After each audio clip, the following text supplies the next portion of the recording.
Chapter 18. Not on my team. Tuesday, January 15th, 1935. Next morning, Scout catches up to me before I even get to school. Hey, Moose, I've got 6 and 6 for sure, but I'm hoping for 7 and 7. He talks like he can't get the words out fast enough. There's a kid in eighth, maybe. He's going to try. He's pretty good. I played with him before.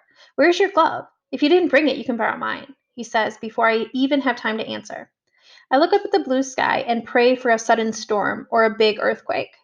Did your old team have uniforms? Hey, wouldn't that be something? Uniforms and everything? But how do we pay for them? I open my mouth to tell him, then I close it again. All day long I try, but the words won't come out. By the time the last bell rings, I still haven't managed to say anything. Maybe I just won't show up. Tell Scout I came down with a sudden case of the chicken pox. But that's a rotten thing to do. I'm not a liar and I'm not a rat. Now Scout's outside of his French class talking to Piper. Since when does Piper and he talk? Hey Moose, Piper says. Scout here has just been telling me you're quite the baseball player. He says you're a lot more coordinated than you look. That's not what I said, Scout says. That's what you meant, though. Piper's long hair hangs in her slanty eyes. Her sweater is buttoned at the top, and she has her gloves on. What do you want? I ask. What do I want? Nothing. We were just chatting, right? Scout nods. He smiles at her, then looks at me, then back at Piper. He shrugs. She was telling me about those convict baseballs. Exactly, Piper smiles, pleased with herself. By the way, she lowers her voice. We are divvying up the earnings at the dock tomorrow, and you are getting exactly nothing. About time you gave Jimmy and Annie their cut. What you have been doing with the money anyway? Laundering it? Very funny, she says. I gotta go, Scout says. Bye, Piper. Meet you there, Moose. He starts running, which is how he gets everywhere. I don't think he knows how to walk.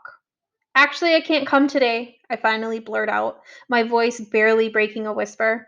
Scout stops. He turns around. What? He asks. I can't exactly come today, I mutter. Scout stares at me. Piper does too. Why not? I gotta look after my sister. So, get someone else to watch her. That's what I did. I shake my head. Piper, Scout says, will you watch Moose's little sister? Piper snorts. Not hardly. Why not? Piper looks at me. She seems to be thinking what to say. Because, she answers as if this explains it. Well, get somebody. I changed all of this for you, you know. I know, I squeak. Scout makes a sound like he's in pain. What about next Tuesday? Can't then either. I stare out at the field where a line of girls are practicing archery in their white blouses and long plaid skirts. When can you play? Lunch? The word croaks out of me. I can't look him in the eye. Lunch? Scout shakes his head. He slams his book on the ground, picks it up, and slams it down again. What am I supposed to tell everyone? That I'm sorry. That you're sorry? His mouth hangs open. He waits for me to say something. There's nothing to say. He picks up his book.